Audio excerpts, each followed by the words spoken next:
Hey everyone, Credit Union Cowboy coming at you again with another exciting episode. Today's episode is a follow-up from a previous episode on our Cancer Care Debt Relief Program with Andy Jannings. We have an exciting venue we're coming to you at today, so sit back, relax, and enjoy the video as much as we enjoyed making it. Thanks again for watching, everybody. So first of all, for the benefits of the people out there in the audience, who are you? What is your name? What is your title? And how long have you been doing that name and title? My name is Ron Smith. I'm with Enbright Credit Union, and I've been the president, CEO, and chief security officer going on 18 years now for Enbright. I've been in the industry for over 30. Yeah. So where are we coming from right now? We are coming from live, uninterrupted from Ron Smith at Smith Acres Barn with all of our guests, including, which I'll name off here. We've got Lola, our watchdog donkey. We've got Ginger, our 28-year-old. And then we've got Frank, who is behind us here, our quarter horse, who's 32 years old and still thinks he's about 18. And then we've got Bella, our youngest one over here at 15, who is actually Ginger's daughter. I think one of them just snorted on cue too, which I Probably. think is absolutely fantastically amazing. I'm going to move this here just a little bit here, my friend, to get you more directly here on. There we go. Ha-ha, look at that. We are highly trained professionals. How long have you lived out here? Since I've moved here, so we've been here for 18 years now. Yeah, very cool. How many acres do you have? We've got just over 5 acres. Yeah, it's gorgeous out here. I'm hoping the photos that I get will do justice to this space, because it really is just this little perfect slice of heaven out here, isn't it? Yes, absolutely. You know, you get to go into Nashville every day, work in a big city, and you get to come out here and relax. Yeah, yeah. And I think it's important for folks who are associated with this program, or folks who are considering this, to see the human side of the people that do this kind of work, to be able to see kind of what informs, not just their credit union journey, but their journey to help folks who are going through the financial catastrophe of cancer. So I want to back up here a little bit. What brought you to Enbright Credit Union first and foremost? Leaving Southern California, to be honest with you, and a job offer. Yeah? So how did they find you? Actually, a recruiter found me. Okay. So, And I think that was the recruiter. that was the recruiter behind me. So they said, hey, we want you to move from California to Tennessee and want you to come out here and do amazing things with this credit union. And were you in banks before then? Is that what you were doing at that time? What were you doing before you came here to Enbright? Oh, I have been all kinds of checkered past in my career. It's been an infamous career, shall we say, Okay. in banking. I started as a teller, thank you, Frank, for a savings and loan, and while I was in college, and wrote my senior paper on the fact that I worked for Bill Clinton because the RTC took us over. And then it went all kinds of different places, but all in the financial industry. I mean, I repossessed cars for 3 years, was loan officer, collector, banks, finance companies, what have you. But the most interesting thing was I started in savings and loans, and that is probably the closest thing to a credit union these days that you'll ever find. And I had to find my way back. Yeah. So coming to credit unions was kind of like coming home. Absolutely. In some way. Yes. So you come to Enbright, and how big were they when you started? We were 39 million, one office, and we're a state chartered credit union, so we have counties, and we had one county, Davidson County. Okay. And what are you now? Today, we're just shy of 80 million in assets. We've got 3 locations, and hopefully in the next 18 months or so, we're looking at a 4th location. Nice. What are you most proud about during your tenure here at Enbright? My team and the things we've done as a team. Anything specific come to mind? Oh, there are so many things. Because I have almost unlimited tape, by the way, in case you want to just go off. You're certainly welcome to. I appreciate that. No, as you know, I can talk too. But no, I mean, just the human factor of being in credit unions and helping people. We had a member one time who had their dog shot, and had to be put down. We went and got them a new dog for the entire family. the loans that we've done to help people in times of need. And then I'll tell you, probably one of the most moving moments was a couple of years ago with you on stage. And as my VP, Sharonda, and I were sitting there, it was like, we need to do this. A little background on it. In 2020, one of my nearest and dearest friends, Gina, prior to 2020, she was diagnosed with leukemia. She beat leukemia and went to County USC in Southern California to be tested for a bone marrow transplant. Well, I've got 3 friends, and since about 2014 or so, we do a Monday night call. We all get on FaceTime. We all catch up because we're in different parts of the country, things like that. And so we knew over the weekend she was going to County USC to get tested. And that Monday, we looked at her on video and go, "Where are you?" And she laughed about it. She says, "Oh, I came out here, they tested me, did the blood test, and my leukemia is back." But she's like, "You know what? I beat it once. I'm going to beat it again." Well, I get up 4 o'clock in the morning. 4 o'clock in the morning comes, I get up, I look at my phone, and I've got a text from her husband. She's in a coma. And so, a little bit of chatting back and forth as the day progresses.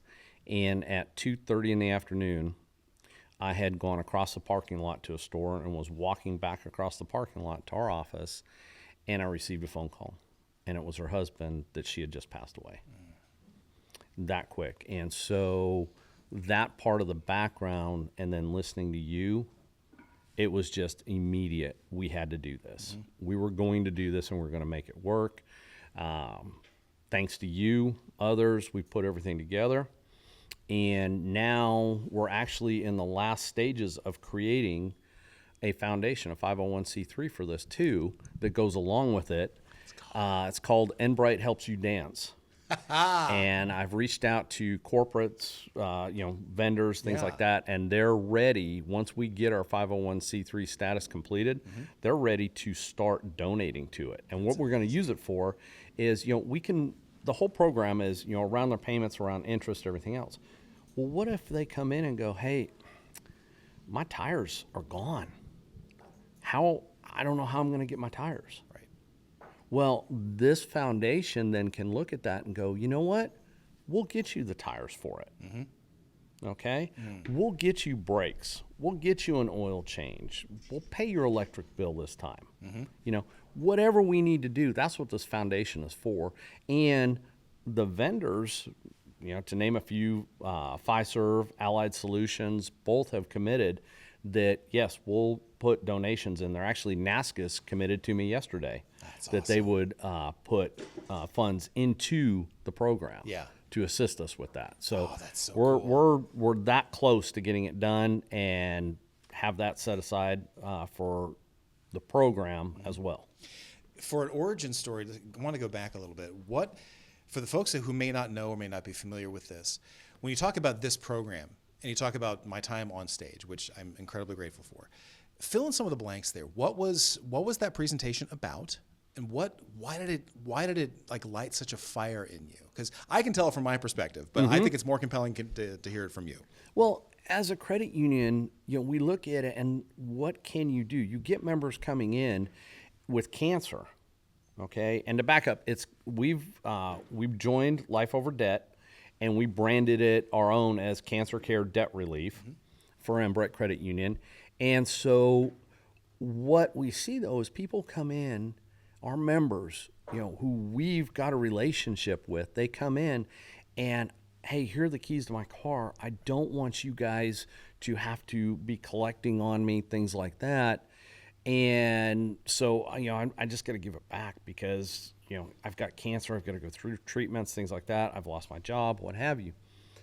And, before this program, we could do some things, we could tweak some things, but there wasn't major things we could do.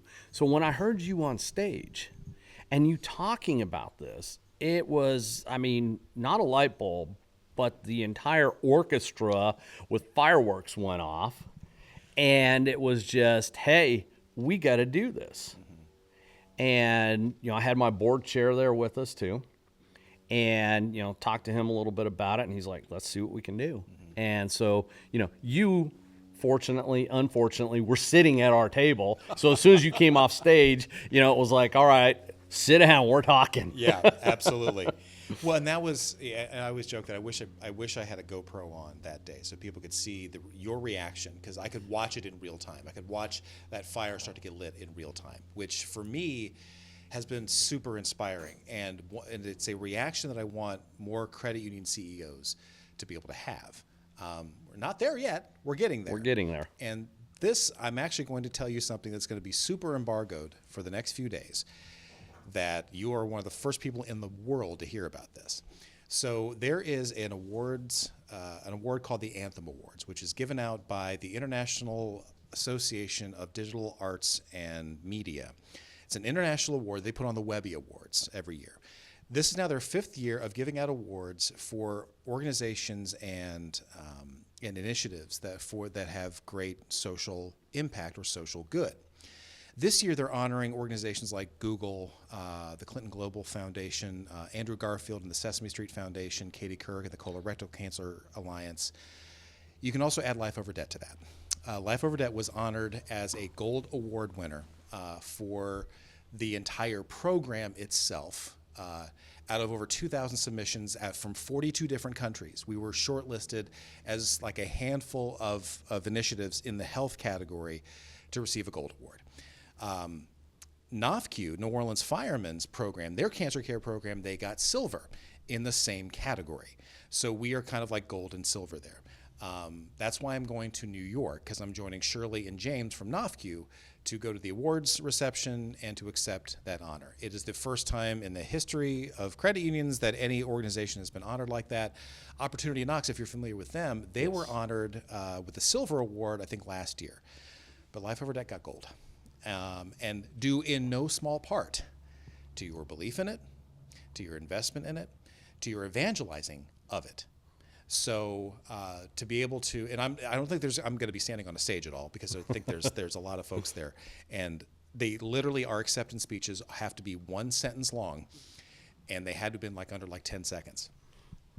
But that 1 sentence and those 10 seconds are due in no small part to the fire that got lit in you in that front row. And you didn't just get fired up. You actually did something with it. So all of that to say, so I want to be first going on tape and sharing all of that. But again, don't put that out before Wednesday, or my gold award may turn to copper. I don't know. Your secret's with us. This will air afterwards. I appreciate that. But when I think about this program, obviously, your fire is one that I want other credit unions. I want every credit union to feel it. If you're talking to a CEO, what is the pitch you would give them? It could be a $100 million credit union, it could be a $50 million credit union, it could be a $5 billion credit union. What would you say to them to convince them to say you need to be part of this?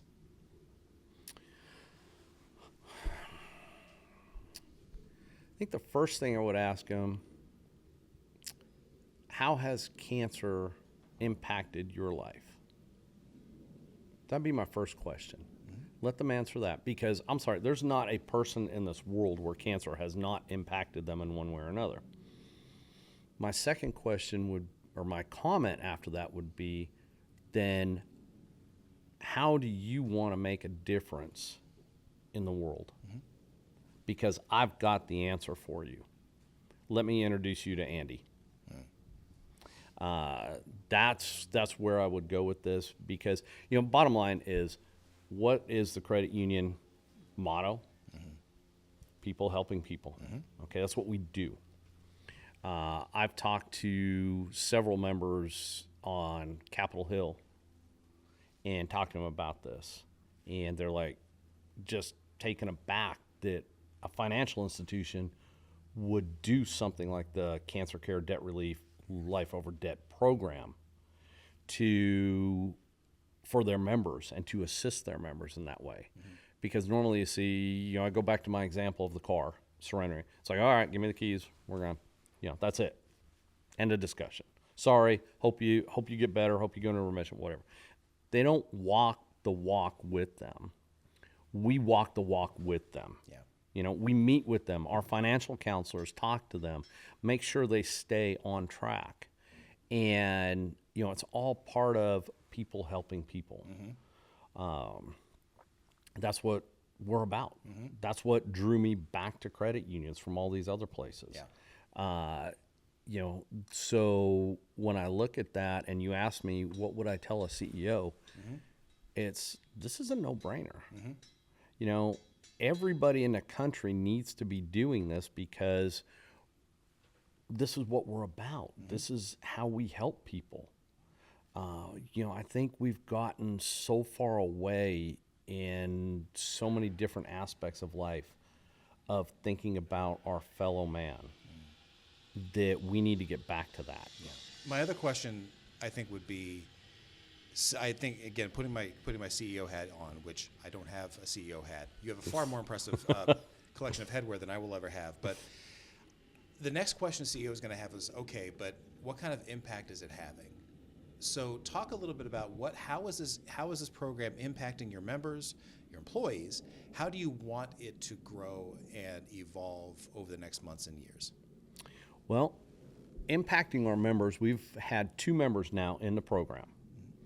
One recent who's just entered the program, and we're assisting them with. We're working out budgets, things like that. And then we actually had a team member in the program also. Now, she's finished the program at this point. So each one of them are incredibly thankful. They're like, you would do this for me? You would take care of us like that?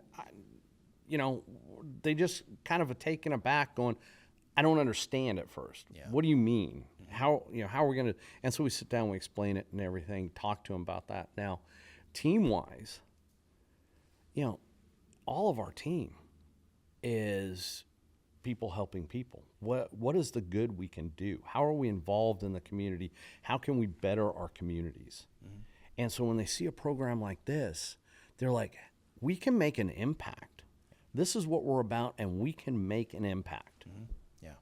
And that's what I tell them. You're going to make an impact in your community and even more so in the world. One of the things that, at least from my perspective, has been one of the challenges, I think, has been getting members to realize that this program exists. And I think to realize that, hey, it's okay to come out from underneath the bed. We're not doing this to hurt you. Would you agree that that is an impediment to or a challenge to overcome with this program? And if so, well, that's question one. Question two would then be, are there any other impediments or any other challenges or hurdles that you have to see with launching or maintaining this program? So to answer your first question, yes, it is a challenge. We have 4 different social media platforms. We have excellent marketing advertising. We have office advertising, and people still don't see it. Yeah. So what we've done is train every frontline team member, every back office team member. Listen. That's the key thing, is you have to listen to your members. And if you hear somebody talking about this, then, hey, wait a second. How is this impacting you? How can we help? Did you realize we have a program that can help you with this? We actually had another member that we spoke to, and I'm not sure which part of the program she was in, or which part of cancer stages she was in, but she was like, you know what? I'm well off. I don't need to. I'm good. Save this for somebody else. Now, one of the major hurdles, and in talking to others, one of the major hurdles that I've heard is, well, we've got regulators. Okay? How do we get around the regulators? And that was one of my challenges too. But we just went head on with it.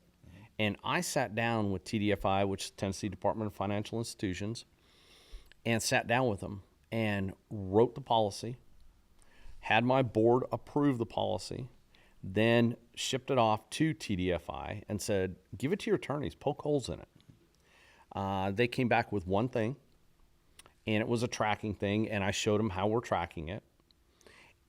Excuse me. And so they looked at it and went, we're good with this. And their response was, from the regulator, this is what credit unions are about. Run with it. So I've been, as you know, I'm involved in different advocacy campaigns, groups, things like that, and the leagues and such, and have told colleagues about this. Hey, you need to sit down with your regulator, because if they give pushback, why? Why would a regulator give pushback? We've got every base covered with this. And, if Tennessee says, hey, we're good with it, run with it, why wouldn't anybody else? Yeah. And numbers fail me when thinking about the number of CEOs and number of executive leaders that I've talked to about this, who have met this idea with, yeah, that's great, but, and they kind of say, well, it's not really going to work. And then when I tell them that exactly what you just said, and that's when their eyes light up. They're going, oh, I'm not going to be the first through the door. Oh, I'm not going to be the first. I'm not going to get crushed by this. Oh, there's precedent. That makes them go, tell me more. And the only thing that I think it gets bogged down in is like their other internal operational priorities. Because the biggest common thing that I hear is that we've got so much other stuff going on. This sounds great, but we don't have time to do it. And then I come back to you, because when you and I think I presented this in April of last year, in 2025. Yes. Mm-hmm. And then you formally launched your program when? Actually, no, you did it in April 2024. Like I said, I'm not good with time. It was 2024. Let's cut that You're giving out. You're giving me too much credit here. Apparently, all the years just run together here. That's what Life Over Debt does. But in 2024, when you were on stage, we started. Let's see, that was April. So we started in May, and you put us in contact with the other two credit unions. I started looking at policy and procedures. We drafted that. And by October of 2024, I had it board approved, off to the TDFI. By December, the TDFI had said, yes, we're good with it. Nothing in state or federal government moves really quick. Right. So, but they came back, they approved it, and in January of 2025, we kicked off the program. Which, you're almost leaving a trail of fire comparatively. How fast you moved to get this up and running. And I think that just shows that when you see this as an operational imperative, as an organizational imperative, as a mission imperative, you're going to find the resources. You're going to find the time to be able to do it. Oh, absolutely. It's not something that is overly labor intensive. Mm-hmm. You've got the templates out there. You've got the information. You just need to customize it to each individual credit union. Mm-hmm. Look at it, how we're going to do it based on size, what have you. You just look at it that way. Mm-hmm. It is, my argument back would be, I'm 80 million, okay, and I've got all kinds of irons in the fire, right. And I'm also in charge of the IT department. Let's be honest here. IT, that could be a full-time job in itself. Right. I don't care what asset size you are. And I had time to put this together. Yeah. So we know it can be done regardless of your size. So that's, to me, it's like, come on, guys, step up. Final couple questions here, because I want to be respectful of your time here too, is one of the other objections I get from CEOs and other credit union leaders is the fact that, well, we already kind of do some of this stuff. We do some debt restructuring, we do some, SIPA pays here and there. We've got financial counseling. One of the questions I get is, what makes this program different than those efforts? What would you say to that? The brand. Okay. Yeah, we do those things. We've done those things. I can modify a loan. I can change things to it. But it's a very broad spectrum. Mm-hmm. Okay, now when you take this to Congress and go, hey, we've got life over debt, cancer care debt relief, tell me more. Mm-hmm. You can go in and I can tell my story. Yeah, I had a member in here who came in, we modified their loan, things like that, and to help them out. Okay, that's a great story in itself. But when I turn around and say, hey, I've got this program, okay, dedicated strictly to this. Now, I can take others, come in, hey, I've had a hardship because of what have you. Yeah, we're going to work with them. But cancer, okay, you walk in and you start talking to people about that, and I've got a dedicated program to cancer care debt relief. People start listening to you. People start going, hey, let me, I'll stop writing, and I'm like, all right, tell me more. Right. We're coming out of the federal government shutdown, which I think is an interesting proxy for financial challenges. There was the estimate that I heard was 750,000 federal employees were impacted in some way, shape, or form by the federal government shutdown. And there was lots of news in the industry trades about, hey, here we're doing loan modifications, we're doing financial counseling, we're doing restructuring, which all sounds familiar, which in some ways kind of I think serves as proof for the benefit of this program. But the other thing I tell people is that, okay, 750,000 furloughed employees, that's great. Add a zero to that, extend that to 18 months. That's what the financial challenges of the average person with cancer are. And that's what we have to be dealing with. Would you agree with that assessment? Am I completely off base there? I'm kind of calibrating this in real time. No, you're absolutely right. You're absolutely right. And this is, so the government shutdown is a snapshot in time. Okay? Cancer is a lifelong impact. Okay? We're going to help, military members, federal employees, things like that. We're going to help them stay on their feet. They come to us. We've had several come to us. Hey, I'm not getting paid. Right. Okay, here's what we can do. We can do, zero interest loans for you. We can do different things like that. But that's over with. Now you're going to get your paycheck. Hopefully you're going to get back pay for what you've missed, things like that. When you've got cancer, that's a lifelong thing. Yep. Okay, you're dealing with that for the rest of your life. Yep. And that's where this program comes into play. I do want to back up, and some of the objections you've got from other industry, but from CEOs, execs, things like that about, well, I can't do that or what have you. I was at a conference a while back, and I apologize, I cannot recall the speaker's name, but he had two powerful words that I have taken, and it's called what if. Okay? Hey, I can't do that. That's impossible. We can't do something like that. Okay, yeah, I get that. Yeah, we know different things, different challenges. But what if we could? Yeah. Take a look at it. What if we could do that? What would it look like? If you add those two words in, it changes a lot of things. Yes, it does. Yes, it does. And that, it's what if and why not. Those four words for me have been kind of the underpinning of this particular program. What if we did this, and why wouldn't we do this? Why not? Why not do this now? Any final words, thoughts, insights, deep-seated psychological issues that you want to speak about when it comes to this this particular topic of conversation? Andy, you've known me too long that there are no deep-seated psychological issues. They're all right there. Exactly. It's all on the surface. There's nothing deep about it at all. No, I guess in closing, I would say show this video or show what you're showing here, what you're going to do, as a challenge to my colleagues. If an $80 million credit union and Frank over my shoulder here can do this, then anybody can do this. Okay, I don't care your size. I don't care what you've got on the table, how many irons are in the fire, or anything else. Start doing this. We did it. Anybody can do it. And it's that important that it needs to be done because credit unions lead the way, and credit unions are different in a very positive and good way. So I challenge everybody, do it. Amen and amen.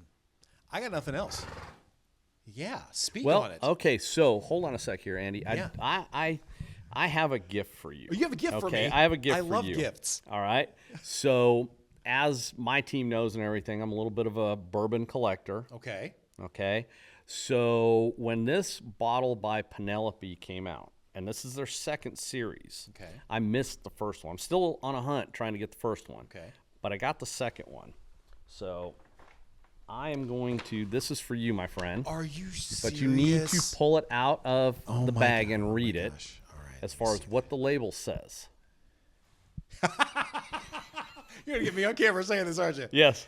Penelope, a blend of straight whiskey, fuck cancer. Abso-freaking-lutely. Absolutely. There's going to be a content warning on this particular episode. But hey, I'm going to, you know what? I'm going to go ahead and pop this open and drink this as I drive back tonight because I'm sure that would be fine. But thank you for this. This No, my means the friend. world to- I cannot wait to open this up tonight because, you know, as you know, my wife, she would say this emphatically. I think she'll probably get that tattooed on her somewhere to say F cancer. But you are, I've said it before, I'm going to say it again. If you weren't one of the first people through the door, we would not be having this particular conversation. You have shown what courage and heart and what this movement can and should be doing. And so for that, I'm just extraordinarily grateful for you, my friend. I appreciate it, brother. Love you, brother. Thank Appreciate you, it. but I'm going to throw that back at you. If you hadn't had the passion and started this, it wouldn't be where it is either. No, So, I'm going to need to take a lot more shots of that to accept that compliment. But I will tell you thank you very much. love you, brother. Love you too, man.